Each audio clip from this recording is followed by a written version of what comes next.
Hey everyone, welcome back to Miles Beyond the Page. I am your host, Michelle Miles, and this is the show where we dive deep into the world of writing and publishing. Each week, I sit down with authors from every stage of their journey. We'll explore their creative process, uncover tips and insights, and celebrate the highs and lows of the writing life. So grab your beverage of choice, settle in, and join me as we go miles beyond the page. Today, I'm excited to host Max Ship. Did I say Ship. that right? It's Shippee. Shippee. Shippy. Okay. Yeah, See, I Shippee. wanted to say Shippy, but It's okay. It's a happy name. It's a happy it name. It's is a happy very name. it rhymes with yippee, so it's a good It thing. does. Well, welcome to the show. Thank you. Thank you so much. Yippee at the show. Yeah. Max Shippey grew up in rural Maine and knows the woods well. His own journey took him into Hollywood, California, by way of Oklahoma, Nevada, Texas, DC, and even Bali, Indonesia. For Yeah. the last 20 years, he has been busy as an actor, a gym owner, a husband, and a father. Along the way, he's had some stories brewing in that silver-haired head of his. He thought it best to write them down. You can find his spontaneous science fiction installments on Reddit. And now Moonshine, the series, has begun with book one, Path of the Raven. So you're kind of you wear many hats too. Yeah, probably to my detriment, honestly. Like when you're young, you feel like you can juggle everything, and then as you get older, you're like, maybe I can, but I don't want to anymore. Right. And I so, feel that too. yeah, and of course, being father and husband and the rest of it, you're already juggling a couple of things there. I'm juggling three kids and a lovely wife, and we're happy and all that stuff, but it's still juggling. It So, is. It is. yeah, yeah, Yeah, trying to find that time to do everything you want to do yeah. and still A be with person. the family Yeah, and a person. exactly. Yes. Exactly. Something about staying married that's supposed to be a thing. I don't know. Yeah. It's supposed to be a I'm thing. in touch Yeah. with that. Yeah.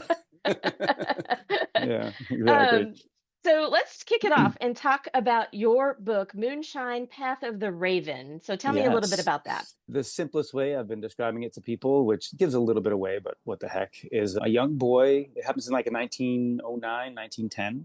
And there's a young black boy from the South who basically discovers that he's the reincarnation of King Arthur. Oh, So there's magic and that's cool. there's witches and there's some werewolves and there's some other kind of fun stuff.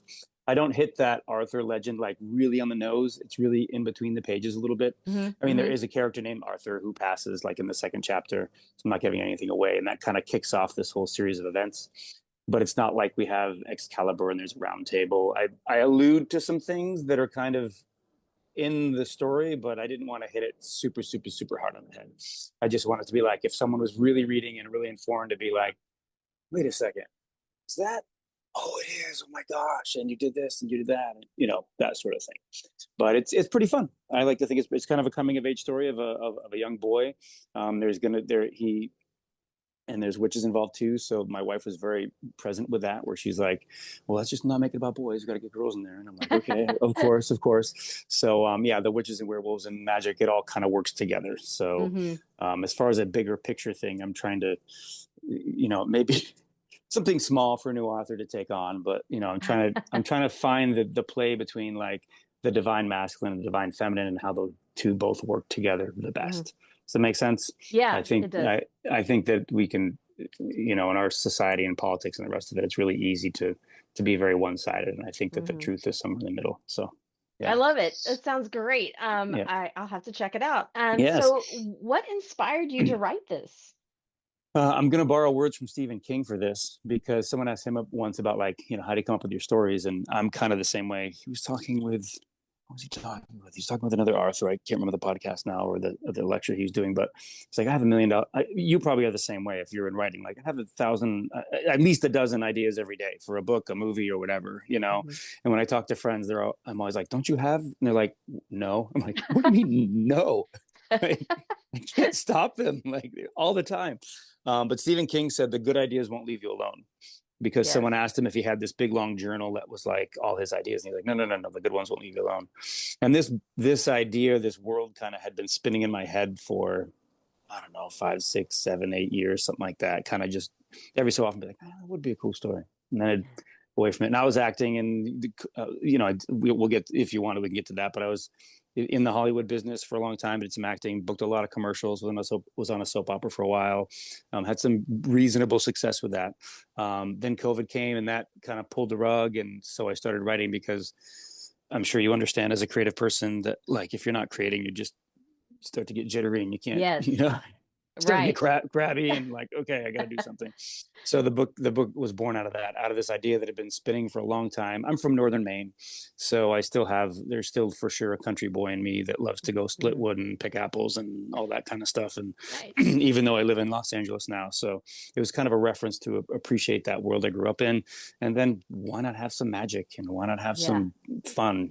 That's one of the great things I learned from one of my really good improvisational teachers. We were doing improv one day, and she was like, everyone's here. Like, will somebody be a unicorn, for God's sake? Like, what? Like, everyone's like in a kitchen making dinner. Like, you can be anything. Like, be a chicken. Like, I don't care. I'm like, oh, so, magic is way more fun. So It is way more fun, and I write yeah, that too. So yeah. I find that to be one of my very most favorite things to write about is those magical journeys. What is the ultimate theme of the book, and what do you hope people take away from that? That's a great question. So this book kind of introduces the world. So, but the overall theme of this, for sure, coming of age works for Sam, the main character, and then there's witches involved too. So there's another character named Caddy that they end up kind of coming together to help each other. So it really is about what it means to grow up. Coming of age is like the general genre, but I also, underneath it is I was just talking to another podcast the other day, and we were talking about the idea of toxic masculinity and how it's this thing. And he had a great insight into it, and I liked it. He said that he was actually more of an absence of masculinity, because all these things, like if you're in your true powerful masculine, like you're compassionate, you're understanding, you're kind, you're all these things.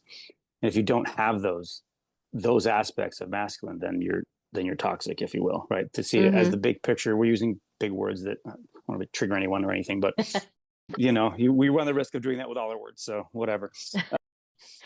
But this Sam's journey is one from loss, is one from where he thinks his life is going to go one way, and then life happens and it doesn't, and he's kind of thrust into this world. And what I'm hoping to show through this world is there is a way that we can all help each other, especially for this book. It's a little more divine masculine. For the next one, it will be a little more feminine. So we're trying to balance everything out, but to show that there's a way that we can go through this if we help each other. The more I experience kindness in this world, the more I think that we need to be examples of that more and more, especially as they get older, especially if I have kids. So there's an opportunity for that, I guess. Yeah. And it is a personal journey for Sam. He's only 12 in the book. And Oh, wow. yeah, one of my friends who read it, he said, not to give anything away, but hey, why not? Is that he said, you really did a great. He says, I was 3/4 of the way through the book, still waiting for the bad guy, until I realized that, like, oh, this is Sam's journey. Like, there's no like real bad villain. And I was like, not yet. I said, don't worry, that's It's coming. totally coming. That's totally and I allude to it just for a second in the book. I'm like, I have this quick little scene where it's like, oh wait, what's that? And that's going to come back later. But I think it's really important sometimes to tell a story where it's like, no, this is just about one character. There's no bad guy out there, but there's life happening. Yes. And just the journey through life for a lot of us is enough. Like, I don't need somebody out there trying to head me off and cut my feet underneath it. Life does it all on its own. Right. I don't need any help. And I think that's a great thing to say, because the antagonist slash villain can be life itself, Oh or the yeah. environment, or like a haunted house or whatever. So yeah, so you have more books planned in this series. Yeah, this is probably book one of probably four. Okay. Yeah, and then there's a bunch of as you experience it and read it, there's some wonderful, wonderful characters that aren't main characters that you just fall in love with. Where you're like, oh, she needs her own book for sure because we want to know Yeah. her backstory, and he needs his own book for sure because, oh, what a great character! Like, I'm sure you've had this experience Oh where, yeah. like, a character just drops in, you're like, Who? there they Where are. did you come from? Right. Oh, you're awesome! Like, and I told one of the characters in the book that he meets on part of his journey when he kind of lands in the place where he's going to land is his name is Stu. So Sam is the main character, and Stu is kind of this sidekick character, if you will. And when he rolls up, like, you like when he literally showed up like, I don't know, 6 months before I was going to publish. Like I was like, there's something in here. Nah, nah. And then my wife and I were sitting and brainstorming. She helped me edit. She's wonderful. And then this character, and I was like, oh, yes, there he is. And we both got him immediately. And when you read it, you're just like, oh, I love this guy. He's just the right kind of trouble. You know what I mean? Yeah, yeah, Like yeah, yeah. just the wonderful, mischievous, completely innocent trouble. People are correcting him all the time because he uses his vocabulary is weird, so he's always getting corrected, but he doesn't let it phase him. You know, it's cute. I So love it. yeah, I love those yeah. characters that step on the page and then all of a sudden you Oh, like, oh, I have to do something with this yeah, character. I love totally. those. So much so that you're like, okay, do I write a book about them? You're like, no, dude, you're writing the book Yeah. about this character. Stay on the path, dude. It's Write that really book later. hard though, as It a creative, is. it's really hard to not allow yourself to go off on Oh, tangents, either yeah. within the same book or writing. Oh, I gotta go start this book now. Right. Yeah. It could easily be 1,000 pages. Easy. Yeah, easy. Easy. Easy. So you mentioned that your wife is your editor. So what's that like? Yeah. How does that work? Well, I'm very fortunate that every night I fall asleep next to someone who got their master's at Stanford, in Nice. education. And she got her master's in education and she majored in English and she taught high school English for almost 15 years. So, and now she does college tutoring. Like she's amazing. And it was the kind of thing where it's like, you gonna go find an editor, you idiot, or you're just gonna use this person that cares the most about you more than anyone in the world. Mhm. So, and we set some boundaries around it. You'd laugh because I don't know, we were maybe 2 or 3 months into me just sharing ideas. She goes, okay, an hour a day.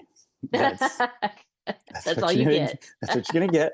And we can sit down and do it, or we can do it in the kitchen when we're talking, but you get an hour. And I'm like, okay, okay, okay, I get it, I get it. So but yeah, we work well together, and it was one of the I think a lot of people were challenged, especially during COVID, where it's like, quantity versus quality time with your Hmm. spouse. But we get along really well, and it was a super, super fun journey. It's one of the few projects we've worked on, unlike painting the house or moving Yeah. furniture, where we didn't really fight about a lot. It was just like, oh, that's interesting, because we were both looking for what served the story and Nice. what moves the story forward. It wasn't about like my idea is better, your idea is better. It was like, wait, how does this fit in the story? Does it tell it better? Does it slow it down? Does it make it deeper? Does it make us have good questions or bad questions, or all those things? Hmm. And because she's taught Shakespeare, everything from Shakespeare to Faulkner to, you know what I mean? She's like, Yeah, okay, she so knows. yeah. And a great example of that is, like, I think it's on the second or third page, the first spell is cast in the book. And I had written out these stanzas for spells, and I thought they were pretty good. I was kind of proud of myself, and they were fun. They were a little limericky. And Hmm. as we sat down to work on them, she goes, "Okay, so these are fun, but like we can really make them something. Like this is the first time this old witch is like calling in the magic. Like we can really set up that this isn't just like, oh my gosh, I see a tree, I will cast a spell for thee. Like, Yeah. like it can be that, or it can be our first stanza, which is, since Gilgamesh your song was sung by silver moon to silver tongue, Wow. here a blade to cut the skin. From these words, a spell begins. And That's you're like, great. right? And even like, I mean, I know the name, I don't know the Gilgamesh story, but when you just say since Gilgamesh, you're like, oh, Yeah. that's Oh, yeah. that's old. That's okay, wait a second. And then, silver blade, silver tongue, you're like, oh, that's one cuts and the cutting of, oh wow. So we tried to layer. That was one thing, like Hmm. the spells in that second chapter took us like 3 days to write, Yeah, I can because imagine. oh, Yeah, I've done that before. It oh is my like the gosh, hardest thing. It's like isn't it? poetry. I mean, Oh my watching it God. and thinking, why am I doing this to myself? Because it But has to be just right. It has but to you be want it to right. be right. Yeah, and you want it to Yeah. give it that sort of, you want that book to give you that sort of immersion feeling too as you're Yeah. reading, right? You want to know, Yeah. instead of just saying, well, they just did a chant. Well, what was it? What did it sound like? What did they say? Right. And they chanted and they flew away. Like, Yeah, wait a second. exactly. That's not what you want. So when you Exactly. do your spells, do you start with something very simple like that, an I idea? do.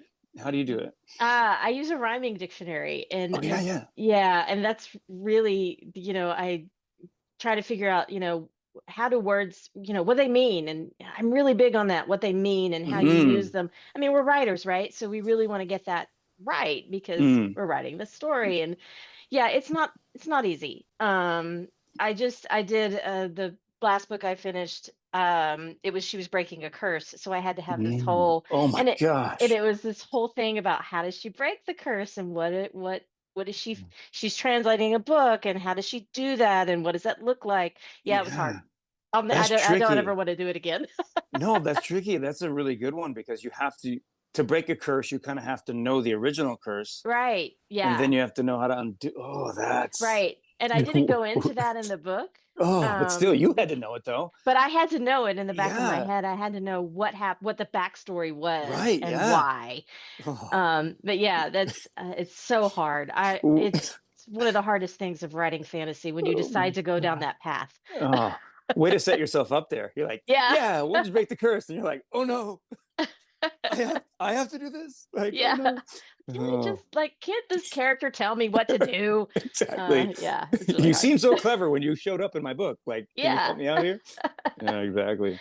It's so much fun though being able to write those kind of stories because it's you're everything, right? You're all the Mm, characters. There's a little bit of I don't know mm. about you, but there's a little bit of piece of me in all of these Of course, characters. of course, of course. Even the Yeah, bad guys. even the bad guys. Sometimes, especially the bad guys. Like, Yeah, you know, I love it. it's funny you say that because I decided to. I have a. As I told people that I was writing a book, so many people asked for the audiobook, which I didn't Oh, realize was such a big deal. Easy yeah. 50%. We're like, oh no, when I'm doing the dishes or whatever, I'm like, oh, that totally makes sense. So I recorded the audiobook myself. Oh, cool. I do that Yeah, too. yeah, Yeah. woo, go us. We're so creative and awesome. I'm not saying it's outstanding. I'm saying it got Right. done, Yeah, yeah, yeah. and our mantra often is done is better than perfect, like you get it done. But of course I set myself up that one character's from Ireland, one's from Nigeria, one's from, Right. and then as I'm like, oh no, Oh no, I I have to do have to these do I voices. have to do these voices. So I literally in the audiobook, like before chapter 4, which is when the Nigerian guy shows up, his name is Kofi. I have a little disclaimer. I'm like, look, I'm trying. Don't cancel me. I'm a white guy to a Nigerian accent. Like, don't cancel me. I'm just doing my best. I think you don't really have to do the accents or the voices to make the Mm-hmm. audiobook good. I think if Mm, you're a really good voice actor, and you're an right. actor, so you understand It's that. part of the fun. Yeah, it's part of the fun. I think if you so what I have learned, I've done, I don't know, 5, 6 of these books Oh, myself awesome. now. That's outstanding. Um, yeah, it's a lot of fun, but I have Yeah. learned really how to put that emotion into the voice Oh, as right. using my voice. I mean, Sure. it's the inflection in the tone and how you make it come across, not Yeah. necessarily in like I have uh, all of my books in my head when I write them, they all have a British accent. Of course, because it's But I way don't do cooler. that. It's I'm way from cooler. Texas. So, my Texas accent comes out every now and then. Oh, But yeah, so yeah, that's really cool. I love that. And let's talk about your Hollywood oh my career gosh.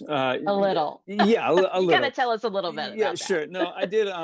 Like I said, I was very successful in commercials. I booked a lot of commercials over the years, everything from Home Depot to Sherwin-Williams Paint to Pontiac to Ford, like a lot of the big commercials. Wow. If you look back in the day, AT&T, like you just see my face talking about how awesome their product was for whatever reason. I also did some good guest stars and stuff on a lot of television, but my big kind of flag planting happened. I was on 60 episodes of Young and the Restless. Oh, cool. Yeah, so I got to be the bad guy, the villain on there for a pretty good Nice. stretch. Was trying to take the matriarch's money and it was great. Had a lot of fun on that, and eventually they came to me. They're like, "Look, you're the bad guy. The family has to win, so you're going to be done in about a month." So I was like, okay, So they killed me off, and my twin brother has yet to come back. So, Oh, yeah. Well, that's got to happen. and at some point, come on. But that being on a soap, I mean, the most I shot in a week was 70 pages. I shot 70 Wow. pages. They shoot crazy, crazy, crazy fast. So it's really, as far as acting goes, like it gives you chops. Like you Yeah, have to I hustle, you bet. have to learn to memorize. I mean, I used to we have a big like a big picture window in our house, and I used to, like, the whole script, I just tape it up there and just all day long pace by it and check the lines and pace by it and check the lines because it's just. But it was a lot of fun. So Yeah. that's my Hollywood stint, if you will. I'd like to say I was I'm not Tom Cruise. It's just and I got the gray hair now, so it's probably not going to happen that big for me. But being on that soap was a super Hey, treat. Yeah, it was a super treat. you could be like Sam Neill or I yeah, could, I not could. Sam Neill. What's the Yeah. You Yeah, know who yeah, I'm talking about, yeah. I do. right? Yeah, yeah. You never know. You The never know. cowboy guy. Yeah, yeah, exactly. Yeah, he's great. He's Yeah. awesome. It's not. Yeah, not Sam Neill. No, you're talking Not Elliot. Sam Neill. Yeah, Sam yeah, Elliott. yeah. That's it. Sam I can. Elliott. Yeah, yeah. He's great. He's great. So yeah, you never know. Okay, well, But I didn't mean to get us off track there, but no, it's all good. It's all creative is the thing, you know, and that's the thing is I got one creative thing. If you're into story, I was into story on that side, showing other people's stories, and I'm like, well, let's see if I can write my own. Maybe I can yeah, pull this off. I think as creatives, though, we like to have that variety of things to do. I do all kinds of things too. I mean, Yeah. like I narrate, I podcast, I write, Is that a harp in the uh, background? Do you have a it harp is a back there? harp in the background. I, What? I'm not very good, but I told my husband one year for Christmas, I really want a harp, and he's like, okay. I have no idea how to play it. So I taught myself, No and way. it's not good. But um, and then one day he brought home this thumb piano. Have you seen those Oh where yeah, it's yeah, the like, little yeah, yeah. yeah. What They're I forget what super it's fun. called. Yeah. Yeah, So they're he brought super that home fun. to me one day, and I learned how to play that. And Oh my so I'm always doing so. And I have a piano, a real piano God. downstairs, and Mm-hmm. I do play not very well, but Right. I've always been in sort of the fine arts Mm-hmm. through my whole life. I've danced, I've taken classical ballet, I've done I was in Yay band, for I played dancers. Yay for yeah. dancers. I love it. My mom was a I, dance teacher, so I grew up dancing. oh yeah, so yeah, me Yeah. too. And I played Yeah. saxophone and a little bit of violin, not very good at it, but Yeah. I've always been in that fine art world, and writing just seems like a natural thing Yeah. to add to the repertoire. Totally. Totally. And when you have all these other creative like pursuits or understandings, like they inform, you know, Yeah. music plays a part in this book for sure. That's what starts him on his kind of journey with this. His first character meets Arabella. Um, because you'd love it then because she's like about the same age, maybe 10, and she's playing Furley's, but she's playing it Oh very yeah. badly. She can't get the note, and he hums it from outside her window. She's like, "What?" And she tries to play it, and he hums it again because he can hear it, but she can't, kind Mm-hmm. of thing. So Mm-hmm. their first little bond is through music, and music is going to play a larger part as they go forward too, because I think it's a way that we've passed down story Yeah, oh for yeah. so long around campfires, through music, through chants, through the rest of it, that I think that honoring that with a story that you're trying to have depth with is it just kind of makes sense, you know. Yeah. And it's I great love you have it. that understanding of like you understand chord structure, you understand harmony, Yeah. and you understand that each individual voice is important, but they work together, and Hmm. it's a better chord, it's a better song that way. They inform each other for sure. I love that. I really want to read the book. Oh, I gotta go get it. you go get it Um, or listen to it. You can or audiobook listen to too. it, one You or can the listen other. either way. Exactly. So let's talk really quick about your self-publishing journey. Sure. So how did that look like for you? What made you decide to go that route rather than through the traditional route? That's a great question. And that goes back to my acting because acting is pretty much, can I have a job? No. Can I have a job? No. Can I have a job? Yeah. No. And then eventually, yeah, you're like, woo. And then you get to work for a second and you go back to auditioning again and again and again. Hmm. And at this point in my life, I am no longer 19. You might be able to tell. Yeah. I was just like, and I know there's stories out there of like, I tried to find a publisher and it took me 50 letters and I finally got one and then bam. And I'm like, I don't want to go through 50 no's. I just want to have a yes. I want to have this done. I don't want to have that be part.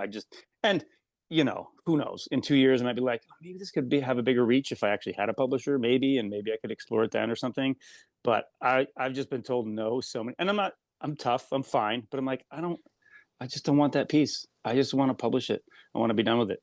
So I used Reedsy. Do you know Reedsy? Yeah, I do, of course, yes. Yeah, I used Reedsy and found a guy there who was both marketing and knew Amazon a little bit, and he kind of helped. And you can kind of figure it out yourself, but it's good to have a guide to kind of Sure, walk yeah. you through it. I actually got my cover artist was from there as well. He's Nice. great, a guy named Tim Byrne from Great Britain, really nice guy. He was the first non-friend that read the book, which is super fun, and he liked it. He's like, I was just gonna read a few pages, but I couldn't put it down. I'm like, That's the best feedback yes, ever. it is. He's like, usually I don't read the whole book, but I read the whole book. I'm like, yay. So yeah, so part of that is the reason I self-published is because I just didn't want to hear no a bunch of times. Yeah. I've been told no my entire life, and I live for that one yes in every 10, 20, 50, whatever it is. And for this one, I want to be like, no, I'm publishing on this day. I submit it and it's published. And then I can work on the next one and work on the next one. So for me, it Yeah. was about finding the yes that I could empower myself to do, as opposed to giving that power away and waiting for someone else to tell me yes. Does that make I sense? love that. Yes, Yeah. I love that so much. And I talked to a lot of independent, indie authors, a lot of them. Sure. But no one has quite put it that way. I Mm. wanted the yes to empower myself. I Yeah. love it. Yeah. That's Yeah. awesome. No, thanks. So I know we've been chatting for a while. So Already? yeah, It's I not time know. already, is it? Well, we can keep going. This show. I We're have more cranking, questions. honey. I know. Well, we have a lot in common with the writing, so Yeah, yeah, yeah. it makes for a great interview. So Yeah. talk to us about, you said marketing briefly. Yes. Talk to us Yes. about that. How does that look for you? That's the big part right now that I literally just was talking to, like, I had an appointment with like a life coach type person, Yeah. and they were like, seems like you're really good at going like 85% of the way there. And I'm like, you can appreciate this as a creative who has played the harp for a little bit and has played you're like, I love picking up new things, but so right, really easy to Yes. start things. Finishing is, and finishing a book for sure is like a big deal, because that, Yeah. we all know that like you could take forever to write a book and it doesn't never happens. But the point they were making with that is like, publishing, especially when you're self-publishing, part of that whole journey is, if you're going to literally finish the job, like, you got to do the marketing thing too. Yep. And so literally that was last week, and my life been turned upside down from a wonderful birth in the family from my sister-in-law, which is wonderful. So I'm going to get to that this next coming week, where it's like, okay, what do I need to do? Because I have some social media presence Hmm. for the book and for myself from the soap and everything. So I have a few followers, a couple thousand, but I for sure have not leaned hard into um, what all that marketing means. And for sure, I could do some SEO research and learn that. That is the Yeah. good thing about having a publisher, is that they do a lot of that kind of for you. Hmm. So, I'm having to, I'm having to embrace the Hmm. wonderful challenge of putting on that hat and trying to find the creative satisfaction of what the marketing entails, as opposed to Yeah. seeing it as like, oh, I gotta do this thing and my book is awesome, why can't people just find my book because it's awesome? It's like, well, Right. people have to know about it, dude, or they're not going to buy it. Like, you think you're just, and that's one thing that the guy that I did hire on Reezy did tell me. He's like, he's like, you wrote a book and that's great, but it doesn't mean a damn thing. Like, if, once again, if you're Tom Cruise and you write a book, everyone knows who you are. Like, great, off it Right. goes. But like, no one, like, it is an amazing thing to accomplish and to write a book It and is. to write multiple books. But then again, go look at a bookshelf, and Right. how Any are you going to make bookstore. so any bookstore. So yeah, I'm doing my best to make myself look forward to that challenge. But like I said, I wish if you have insight, or if I would love to get what you've done for your Cool. books. Have you found, like, what have you found that's the most successful, besides having an Um, amazing podcast?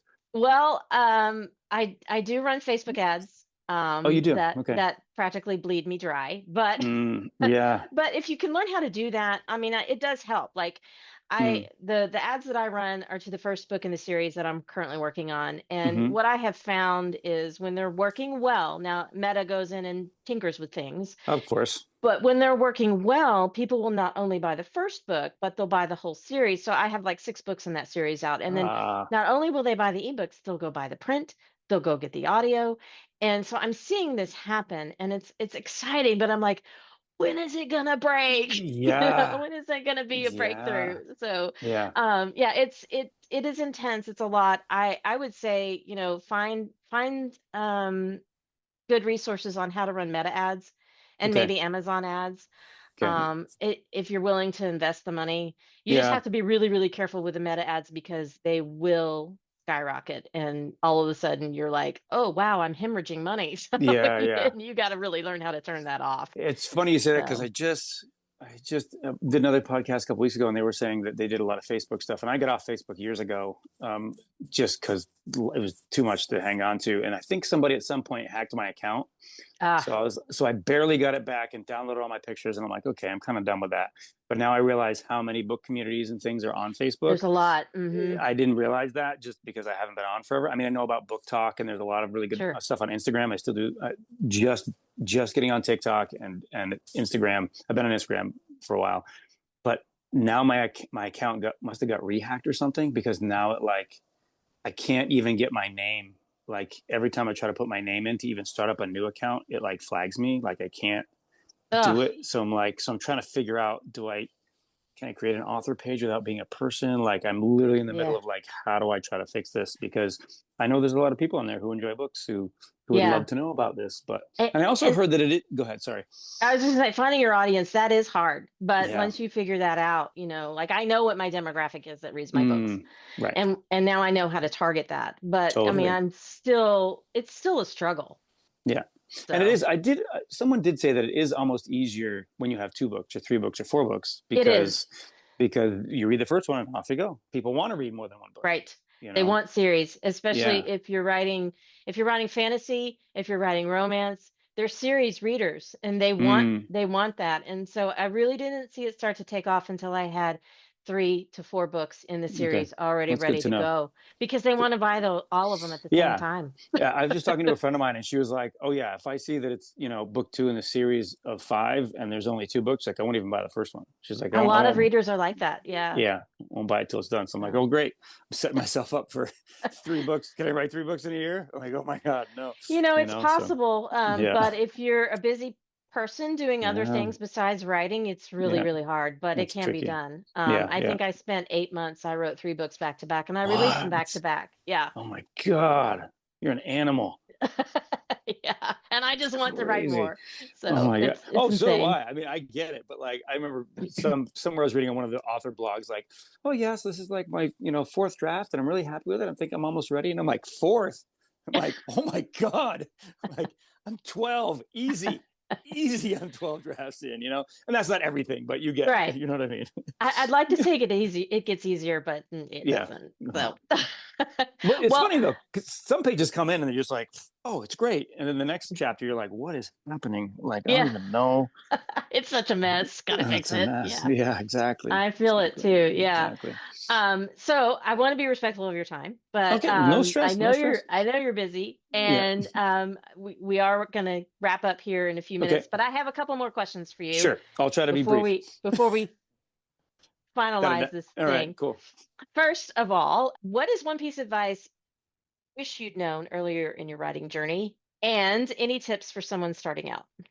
Sure. Those I think are parallel. And I think the Yeah. thing that helped me more than anything else was just some words every day.